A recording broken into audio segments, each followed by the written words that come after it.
Namo tassa bhagavato arahato samma sambuddhassa. Namo tassa bhagavato arahato samma sambuddhassa. Namo tassa bhagavato arahato samma sambuddhassa. Aparutade sangamatasa tawara ye sodavanta bamunchantu satang.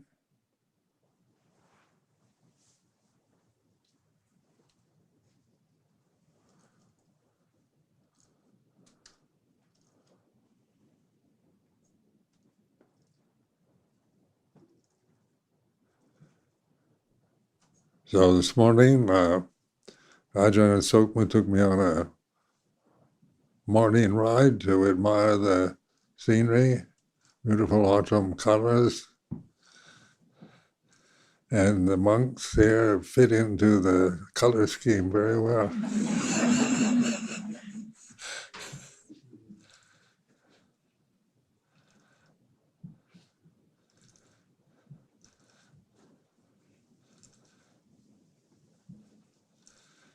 And contemplating the weather itself, here in New Hampshire, you have very obvious seasonal changes, and it's autumn time, then winter, and so then we tend to have favorites about like if life could only be eternal spring, or maybe it could stay autumn, the autumn colors could stay through the winter, or whatever. We have wishes that when we like the season, we want to keep it, and when we don't like it, we want to get rid of it. So there's nothing wrong with this. I'm not saying it's wrong, but it's something to observe. Being the witness, the Buddho, the witness of the way it is, isn't just witnessing changing seasons, but being a witness to how your mind reacts to the seasons that you're experiencing. So the real witness is not about looking at the changing seasons as impermanent, but seeing how the conditioned reactions we have to the seasons, the experience of the season that we're in is like this. So this is witnessing the way it is in how we are conditioned to react or respond to the experience that we're having here and now.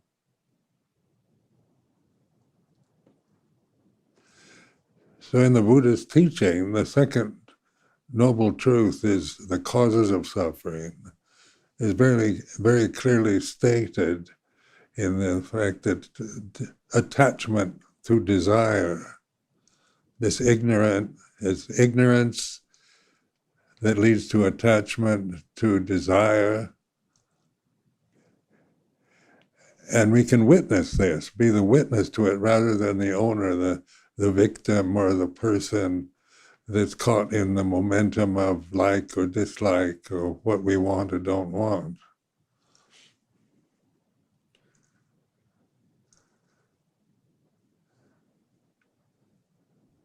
So the witness, the Buddho, is undifferentiated awareness. It's not focused on objects of the senses anymore, whether we like or don't like what we see, hear, smell, taste, touch, or think, but we're the witness of our own thoughts, our own feelings, what we identify as me and mine, my personality, what I like, what I don't like. And that witness then it doesn't like or dislike anything.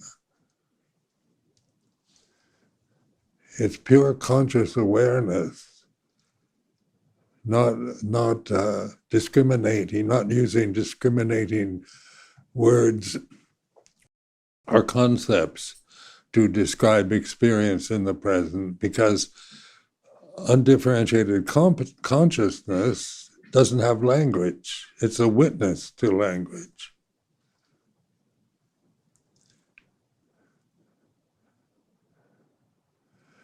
So tanha is a Pali word for desire. And then you can be aware of one's own reaction to the word desire in English. And my cultural context, my cultural conditioning was desire is something when you first become a Buddhist monk, is something you've got to get rid of.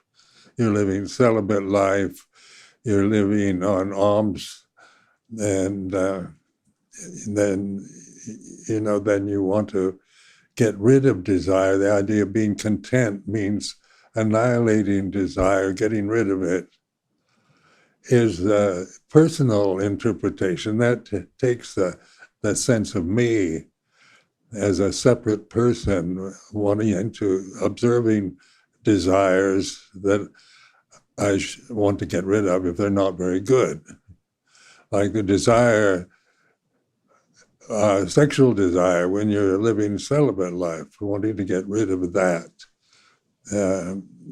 because celibacy is stressed so highly in this tradition. Or wanting to get rid of anger, maybe because when I first ordained and went to live with Luang Por Chah, I wanted to get rid of anger and impatience and these negative emotions, because I consider them bad. I put the concept of bad, evil, or I wanted something evil or bad that I want to get rid of. And so that's the personal interpretation of experience. It's bad and I don't like it and I want to get rid of it. But when you really understand Dhamma, as a Buddha propounded, then it's not getting rid of anything, but understanding it. So that changes one's perspective, because understanding is not personal. It's not about, I understand desire as a separate person, but I can observe desire. The witness to desire is not a person, it's pure conscious awareness. And we use the mantra Puto as a kind of helpful guide to that realization.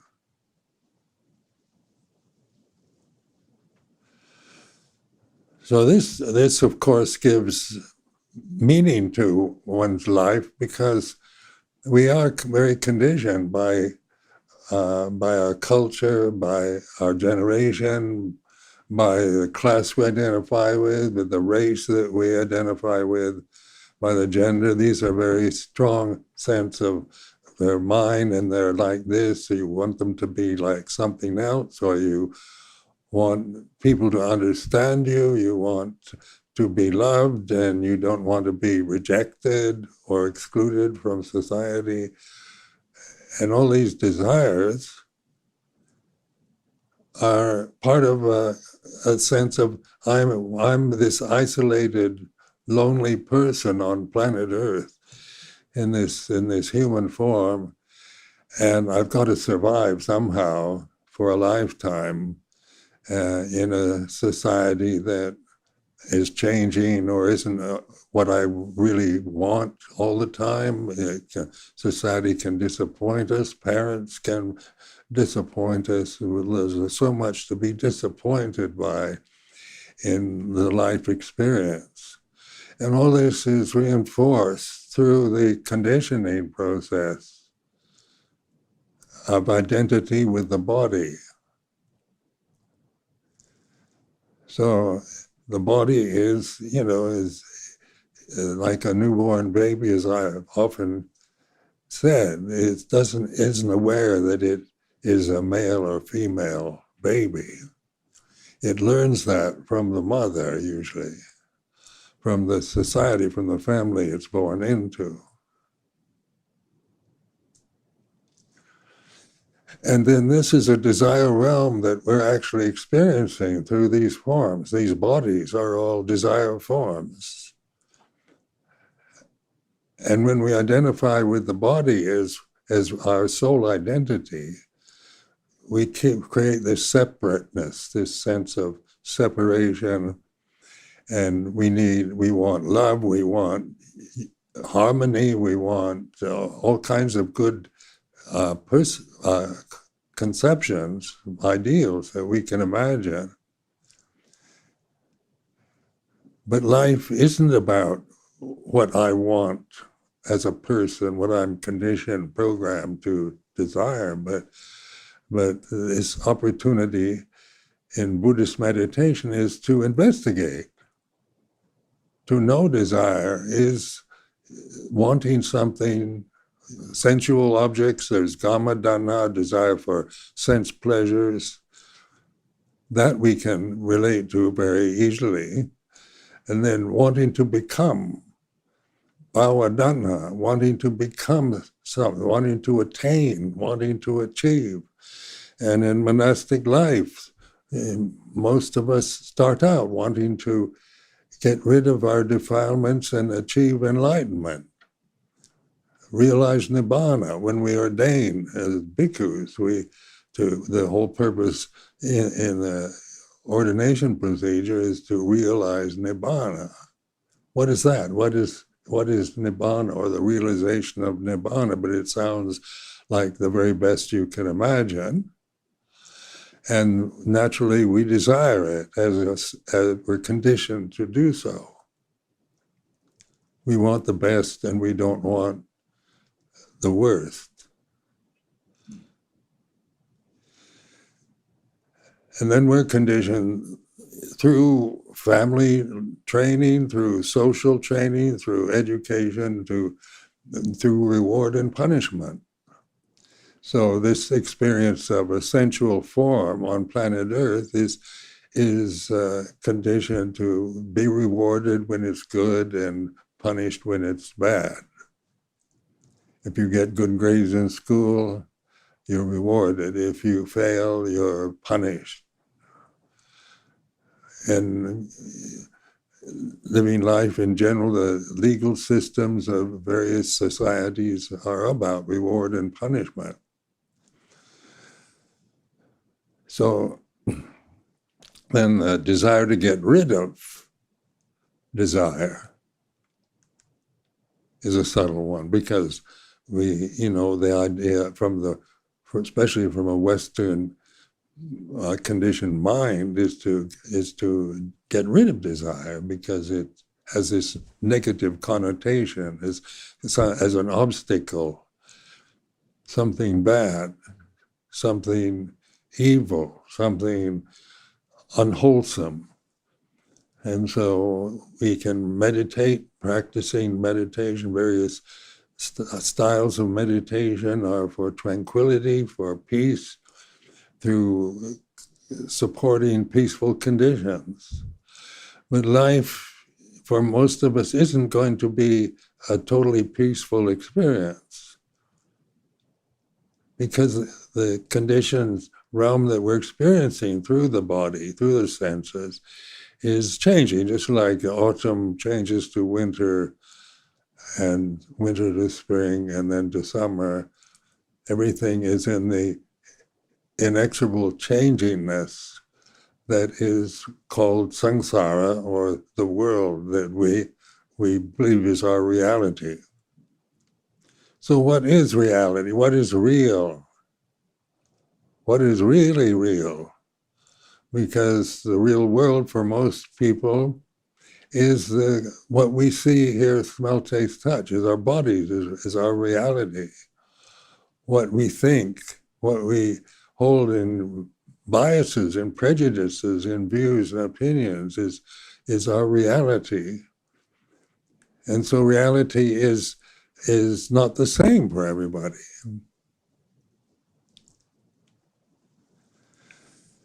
So on the condition level, we're all different. So we have different karmic conditions that we inherit from our parents, from our ancestors, through the physical forms that we identify with. We're different in terms of how we react to experience, praise and blame, success and failure. So in the level of conditions, we're all different.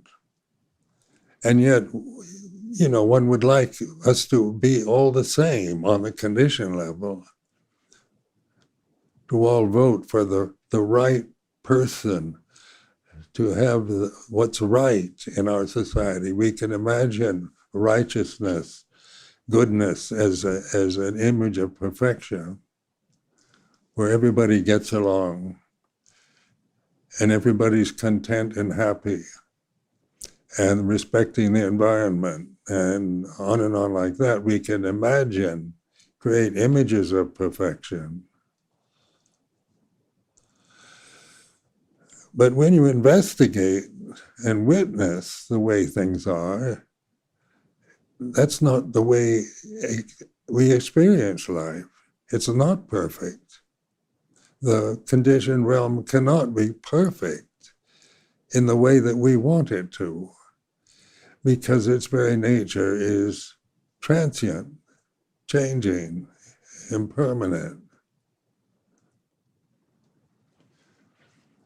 And you can't, you can create images of a constant, perfect society, a utopian society, where everything is just and fair and equal and right and good and everybody's trustworthy, is an ideal, a beautiful ideal. But is that the way you are? Can you be perfect as a sensory form with the nature of this realm that we're experiencing, which is all about desire? When we investigate the senses, the eyes, the vision, we see objects that are attractive, we want them. We can see objects that are ugly and we don't want them. And that's natural, to want beauty and not want things to be ugly. But in the terms of experience, witnessing experience, you can't just witness beauty as a permanent visual object, because day changes into night, autumn changes into winter, and people get old, and there's all kinds of conditions that we cannot control, or beyond our ability to rectify or change in any direct way.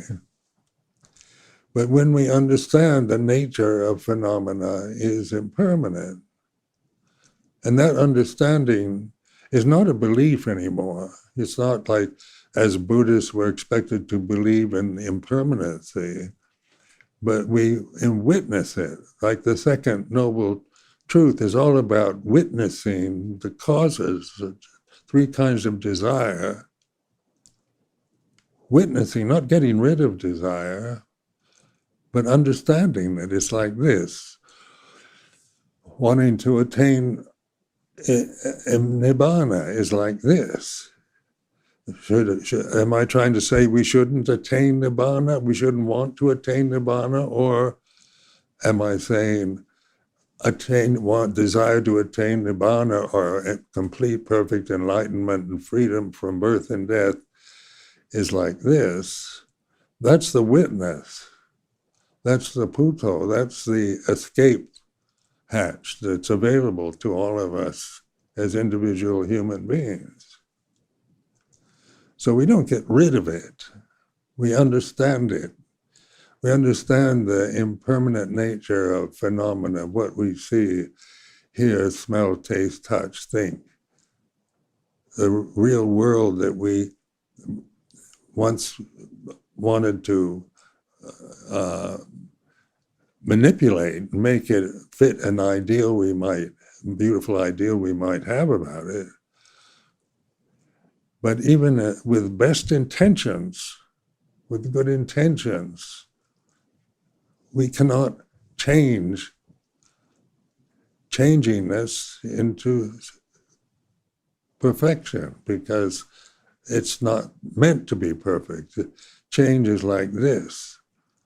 Growing old is like this. Whatever ailments, whatever sicknesses that we experience are the way they are. And we'd like to get rid of illness, get rid of cancer, get rid of COVID, get rid of AIDS, get rid of all these diseases that we hope modern science will eventually find a permanent cure, and we'll be able to annihilate sickness, old age, and maybe death, is a wish never to be fulfilled. Because then we ask ourselves, are we really just a human form? Am I really this body sitting here?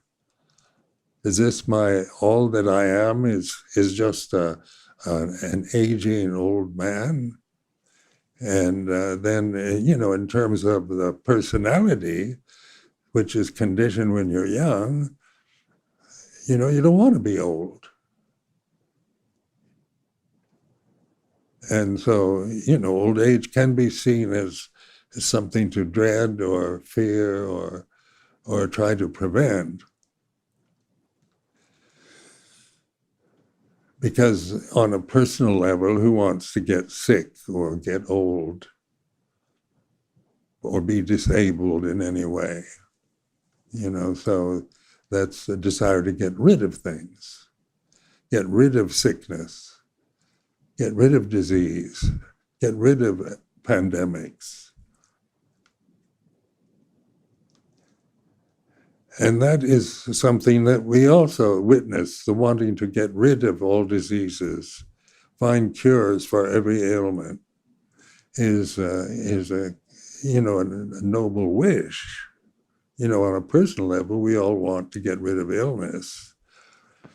But on the personal level, that's how we're conditioned, because we're so identified with the body that does get old, get sick, and die. And that means when we think of, that I'm going to die, that can be quite a frightening thought. Or even though we know that everybody is going to die, I mean, we don't have to expound on that, because we know that instinctually. But as a perception, getting old and dying, losing your loved ones, separation from the loved, we don't want that. We want union with the loved, a kind of permanent union with those we love, and keep them alive as long as we can manage. Because death has such a final tone to it. What happens when somebody dies? If we're just bodies, if we're just these forms, these sensory forms with eyes, ears, nose, tongue, and physical body, and a brain that thinks, and that can change. Those are all vulnerable, changing conditions that are subject to other conditions that are beyond our control. But what is stable then? What are you really if the Buddha is saying you're not the body? So in the Buddha's teaching, he's stressing anatta, non-self. You're not the body. I'm not this body. This body is like this. And then in this way, the gender, the body, the race, the age are accepted for what they are, because it's the natural way of change that is part of this sensory realm that we're experiencing, that we cling to. And that clinging creates fear, because we cling to our personalities are formed when we're young, in our youth,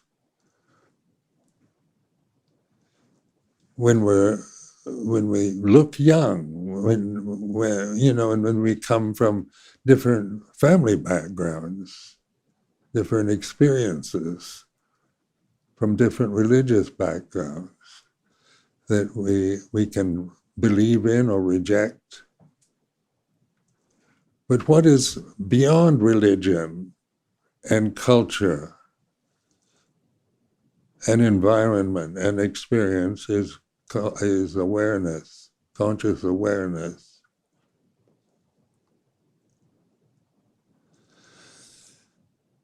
And this is about here and now, apparent here and now. And this is non-personal.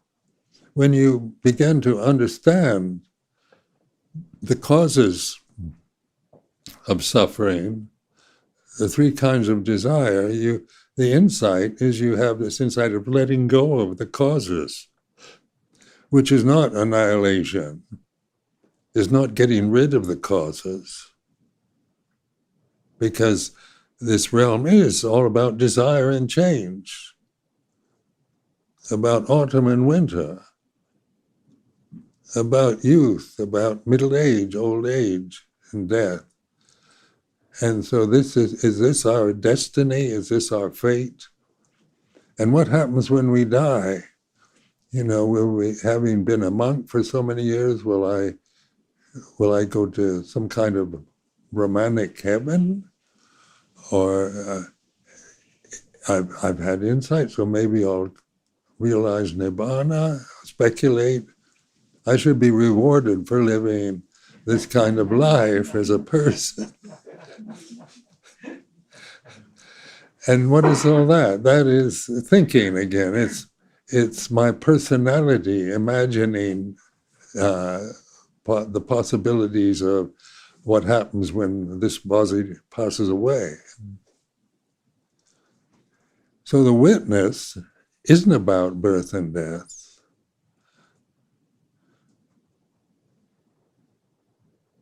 So that is transcending the conditioned realm. It isn't getting rid of it. It's not that the conditioned realm is anything that it should be different than what it is, but it is the way it is. It's like this. And then with that, we feel a sense of contentment with the bodies we have, with the personalities. We're not so critical or trying to change everything or blaming others and criticizing and going on and on, trying to find a way, where do I belong? Where do I fit in? What's the meaning of life? What's the purpose of life? All these questions that are quite profound in their way. What is the meaning of life? And to us, life is the conditioned realm. What is the meaning of it? What is the meaning of being born as a male or female? Are we we have a destiny, a fate from the past? Or what is the purpose of all this? What is the purpose of monastic life? What is the purpose of democracy and the real meaning of being an American? And what's the purpose and the meaning? Purpose and meaning are important words in our vocabulary. And we're conditioned for that. That's part of the social, cultural conditioning. In the United States, it's a very idealistic country. So you have, it was established as an ideal country, as a democracy. So it's beautiful ideal. Democracy can be interpreted in very beautiful terms where everything's fair and just. Everybody has a say in what goes on, and nobody's looked down on. There's no prejudices, biases. We work things out together in harmony. These are beautiful concepts. But as we all know, in the present situation, that's not the way it works. Because as much as we create beautiful ideas, the inevitable changingness of conditioned phenomena is beyond our control. Like a permanent autumn day with the sun shining on all the colorful leaves is beautiful to the eye. So we would like to keep it that way. But in a few days, all those leaves will be on the ground. And then we think, oh, remember the autumn?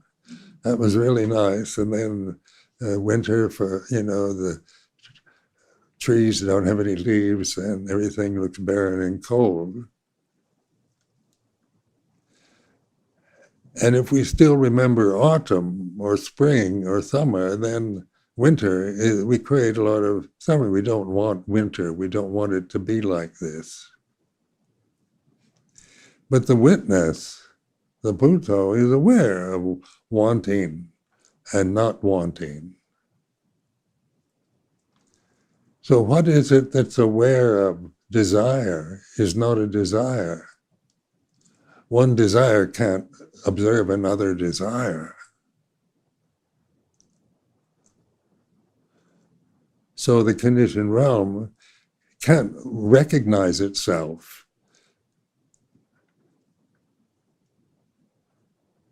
It's beyond its ability. It has language, we have brains, we have intellect, we can imagine, create images of perfection.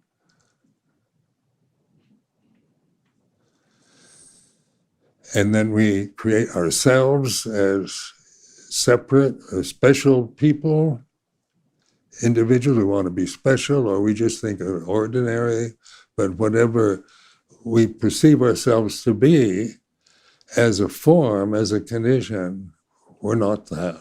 That's not what we really are. And so the Buddha never asks us to believe this as a doctrine. It's not doctrinal teaching. The Four Noble Truths are not Buddhist doctrines. They're truths to be realized for yourself, starting with suffering, the causes of suffering, the end of suffering, and the way to live one's life in this separate form without creating suffering around the changingness that we inevitably experience. Now, one of the last fetters that we let go of, the very last one, is avijja, or ignorance. And this ignorance, in Pali word is avijja, or avidya in Sanskrit, is the kind of ingrained belief that of the real world as what we see, hear, smell, taste, touch, of ourselves as citizens of a society and as Buddhists or Christians or whatever. The real world is the world of with political systems that we agree with or don't agree with. The real world is about the position of men and position of women in the society, about fairness and justice, or about survival at any cost, about gaining power. Power is a very attractive force in our lives, to have power, to control things, to be famous, to be a celebrity, oftentimes teenage ideals, to become somebody special, somebody recognized, somebody that others admire. These are, creations of modern life where in third world societies, more people are, don't have that, aren't conditioned to expect that from life.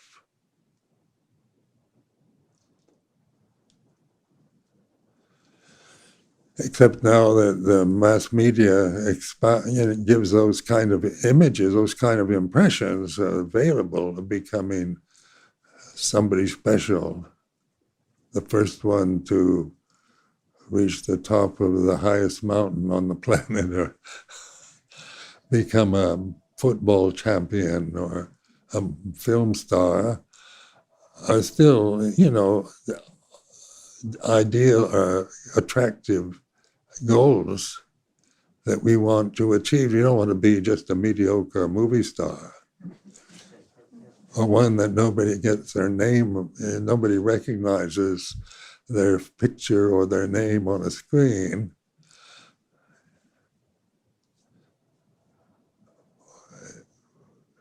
Or just an average football player.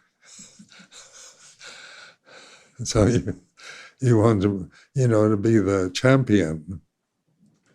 So these are goals held up by modern society, conditioned into us to be, because in some way we all feel special in some way because we're all unique in our conditioned identities. There's no two human beings the same. So we have, on the conditioned realm, it's always about change. And so on the conditioned realm, you can't, in talking about equality as an ideal, but the very nature of phenomena is inequality, about differences.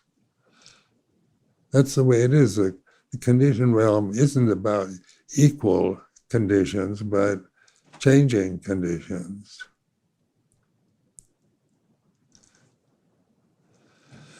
So on the level, we can't all become contented citizens, law-keeping citizens of a democratic society just as a command or as a way of being educated, because that's been attempted when we look at the world. In my lifetime, the communist goal was to make everything the same. Everybody's equal, no rich, no poor. The wealth is shared equally among everybody. It's an ideal thought up in the British Library by Karl Marx, and it's a beautiful ideal, even though in American terms it's our enemy. Communists are our enemy, but in terms of the ideal of it, you can see it as very attractive intellectually, because it's where everything is equalized and fair. But then in the Soviet experience, it was the means to force equality on conditioned phenomena on a mass population was force. So, through forcing people to be equal, that's impossible. Forcing everybody to think alike, to agree and be content, you should be content with your life is an idea. But what is discontent about? And are we discontented that we're not contented? So, then we hold up contentment as an ideal for the monastic life. Are all the monks absolutely content with their lives here, with the four requisites allowed, with the community? As you should be content is the advice. It's good advice. But discontentment is like this.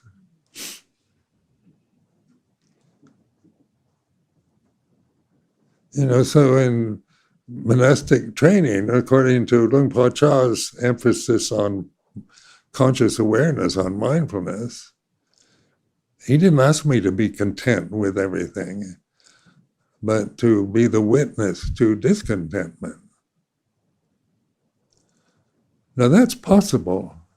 I could do that. Because life was very different, changing from life in California to life in Wat Pah Pong in northeast Thailand, 1967.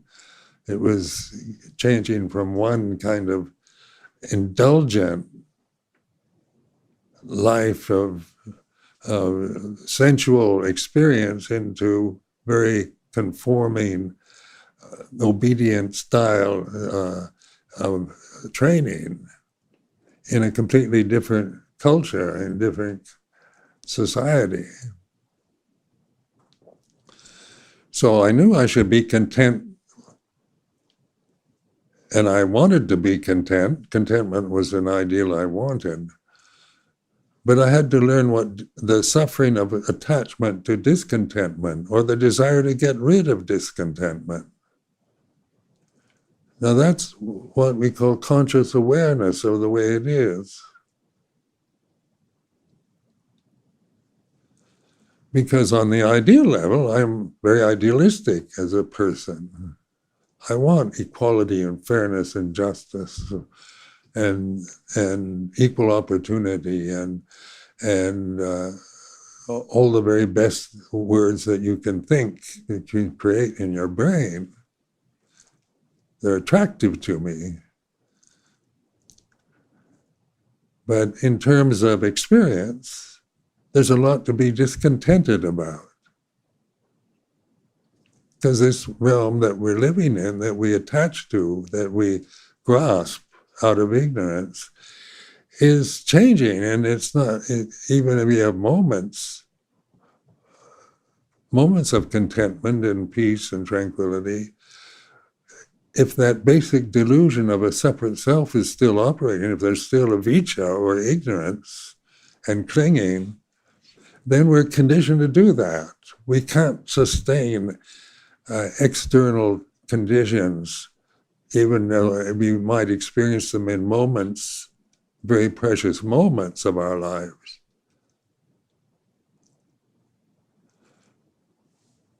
And so we cling to the memories of good meditation. Like people say, I had a really good meditation. I went to the Saturday class in Temple Forest Monastery, and I really had a good meditation. And then next Saturday they come and they have a bad meditation. And they might blame the teacher or the weather or whatever, but it's good and bad meditation. That's about a memory. A good meditation is like a memory. And then a bad meditation is a memory. So good and bad are words that come and go and change, and memories. But if we cling to the idea, I want good meditation every time I meditate, then, we find out, like I was very much liking Hermetic practice, being alone, where I didn't have to associate with others. And I could, through concentration practices, attain tranquility. And they could, and then if something disrupted that tranquility, I'd feel upset or angry. And transistor radios came into the common mind of Isan farmers at the time I was at Wat Pah Nanachat. And so then the monks used to complain because the farmers would attach these transistor radios to the horns of the buffalo. And the one on the top was surrounded by rice fields, rice paddies, and it disturbed my peace.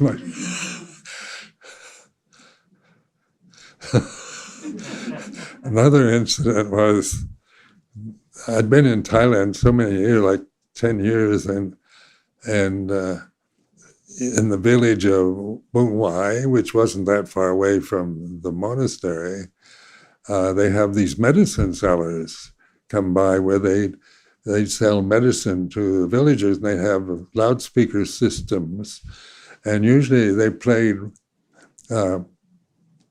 pop music from Thai pop music. And I didn't particularly like it. But then one day I was sitting in the sala at Wat Nana Chan. It was just a grass roof lean-to type sala at the time. And I heard this song, this Western pop song called "Tell Laura I Love Her."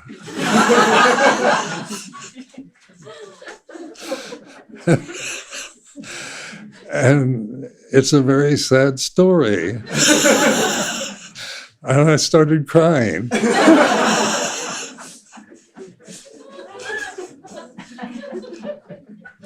And then the irony of that was written in one of the books, I think, Jitta Viveka.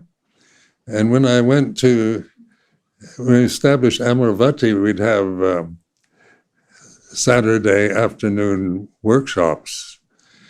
And one day, the singer that made "Tell Laura I Love Her" popular came to the work.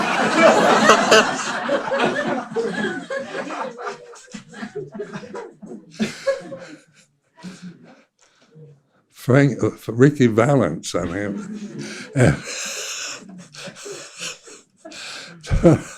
And he wanted to learn Buddhist meditation.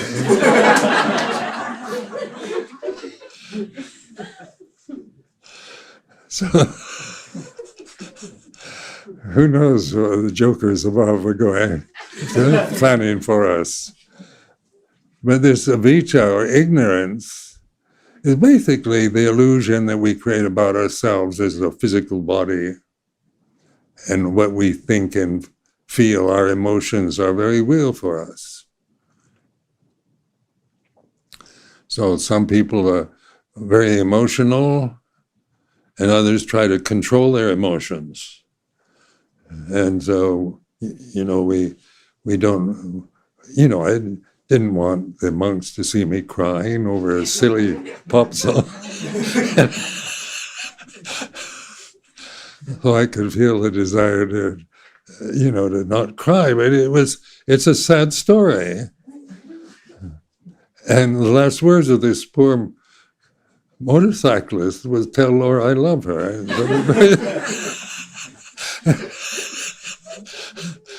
And sadness is like that. We cry when things are sad. And when we see that as personal, then we, the American ideal of masculinity is men don't cry. Then you try to live up to the image of what a man is without being aware of what you're doing. It becomes a habit of control, trying to not feel emotions. Emotions are weak, and you don't want to be called an emotional person. So all this is conditioning. And we're witnessing it. We're not trying to become, so as Buddhist monks, we never cry, because that ideal already part of our cultural background is men, we don't cry. But then, especially my generation, I think the younger generation is allowed to cry. But my generation was to be a really tough, unemotional man was the ideal. then the bhikkhu ideal is very beautiful, but it is an ideal. And then we reflect on the conditions we're actually feeling. If we don't feel content with the four requisites, if we do feel lust or greed or we get angry and upset and feel jealous or frightened, these are emotions that are part of this sensual realm for men and women, because these forms, these male female forms, the purpose is for procreation and survival. It's very basic. The forms themselves, why there is male and female, to promote the species and to survive in the jungle. So this is the mammalian karma that we share with all the animal kingdom. But as human beings, we can reflect on this conditioning. We're not just bound and limited to be the conditions that we're experiencing, but we can actually witness the conditions from the position of Buddho or awareness. It's like this. It's not judgmental or telling you what's right or wrong, but it is aware that anger is like this, greed is like this, fear is like this. And then if you trust that awareness, then you have the insight into letting go of the causes of it, of desire. Letting go isn't getting rid of desire or annihilating anything. It's just a relaxed, like letting go is, when you're holding your fists like this, you're creating a lot of tension. And then if you let go, you don't get rid of the hand or the fist, but you relax the hand. It's as simple as that. Letting life happen to us in the way we're living, it's not it's not just a kind of passive acceptance of fate, but it's a whole attitude towards wisely reflecting and not creating problems over the way things are. So this word avijja, ignorance, and it's not about not having an education or not having studied physics and chemistry and philosophy. Ignorance, in this case, avijja, is ignorance of Dhamma, the way it is, the ultimate reality. So I offer this as a reflection.